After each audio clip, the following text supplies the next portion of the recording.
नमस्कार। भारत मौसम विज्ञान विभाग आप सभी को गणतंत्र दिवस की हार्दिक शुभकामनाएं देते हुए दैनिक मौसम परिचर्चा में आपका हार्दिक स्वागत करता है। पश्चिमी विक्षोभ जिसने कि fairly wide spread to wide spread rainfall है और उसके साथ बर्फबारी दी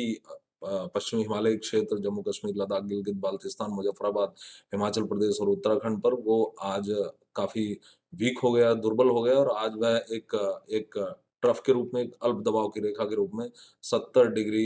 देशांतर के समानांतर अवस्थित है और इसके दुर्बल होने के परिणाम स्वरूप जो इससे इससे संबद्ध व्युत्पन्न चक्रीय परिसंचरण था, वो लेसमार्क हो चुका है, समाप्त हो चुका है और साथ ही साथ जो उत्तर दक्षिण दिशा में विस्तृत एक निम्न क्षोभ मंडल में जो एक अल्प दबाव की रेखा थी, वो भी पूरी तरह समाप्त हो चुकी है। तो अब इसके प्रभाव में अगले अगले 2 दिनों में जो न्यूनतम तापमान है, उनमें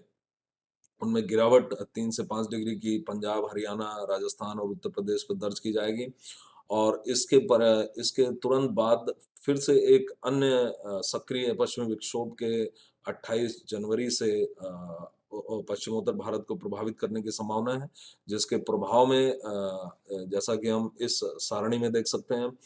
उत्तराखंड, हिमाचल प्रदेश और जम्मू कश्मीर, लद्दाख, गिलगित बाल्टिस्तान, मुजफ्फराबाद पर wide spread light to moderate rainfall की संभावना रहेगी और साथ ही साथ स्नोफॉल की भी रहेगी और इसी के साथ आइसोलेटेड हैवी रेनफॉल और स्नोफॉल भी इन तीनों हिमालयी प्रदेशों पर इनकी संभावना बनी रहेगी, जैसा कि हम यहाँ पर दिए गए वार्निंग की जो ग्राफिक है इसमें देख सकते हैं। और इसके साथ ही साथ इस ये जो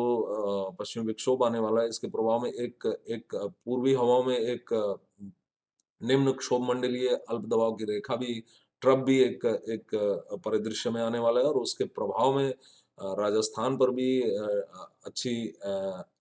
वर्षा की गतिविधि देखने में आएगी, राजस्थान और मध्य प्रदेश पर भी। और इसके प्रभाव में राजस्थान में जैसा कि हम देख सकते हैं 28 से लेकर के और 30 तारीख तक आइसोलेटेड टू स्कैटर्ड हल्की से मध्यम वर्षा की संभावना रहेगी, छिटपुट स्थानों से लेकर के कुछ स्थानों तक। और साथ ही साथ राजस्थान पर ओलावृष्टि की भी संभावना छिटपुट स्थानों पर बनी रहेगी 28 और 29 तारीख को। और इसके अलावा पंजाब, हरियाणा और हिमाचल प्रदेश और उत्तराखंड पर भी के भी छिटपुट स्थानों पर ओलावृष्टि की संभावनाएं 29 और 30 तारीख को बनी रहेंगी। तो 29 और 30 तारीख के दौरान यदि आप हिमालयी क्षेत्रों की ओर किसी तरह के भ्रमण का कार्यक्रम बना रहे हैं, तो उस कार्यक्रम को फिलहाल स्थगित कर सकते हैं और 30 जनवरी के उपरांत इस कार्यक्रम की तरफ उन्मुख हो सकते हैं। और हालांकि 1 फरवरी से फिर एक पश्चिमी विक्षोभ के आने की संभावना है, लेकिन अभी उसकी तीव्रता के विषय में कुछ सार्थक पूर्वानुमान नहीं किया जा सकता। और इसके अलावा यदि हम देखें तो एक चक्रीय परिसंचरण इस समय पूर्वी विषुवतीय हिंद महासागर और उससे सटी हुई जो दक्षिण पूर्वी बंगाल की खाड़ी है वहां पर अवस्थित है और ये मध्य क्षोभ मंडल तक फैला हुआ है और इसके इसके अगले 24 से 48 घंटों में एक अल्प दबाव के क्षेत्र में परिवर्तित होने की घनीभूत होने की संभावना है और ये अगले 3 दिनों तक इसके तमिलनाडु की तरफ इसके बढ़ने की संभावना है और इसके प्रभाव में हमारे अ, जो हमारी दक्षिण पूर्वी बंगाल की खाड़ी और उसके साथ सटी हुई जो दक्षिण पश्चिमी बंगाल की खाड़ी है, यहाँ पर अगले 3 दिनों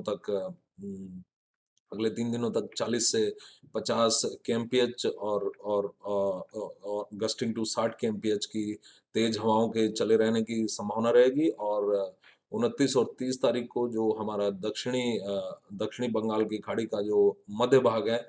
और श्रीलंका के तट से दूर वहां पर 40 से 50 केएमपीएच गस्टिंग टू 60 केएमपीएच की तीव्र हवाओं के चलने की संभावना बनी रहेगी और साथ ही साथ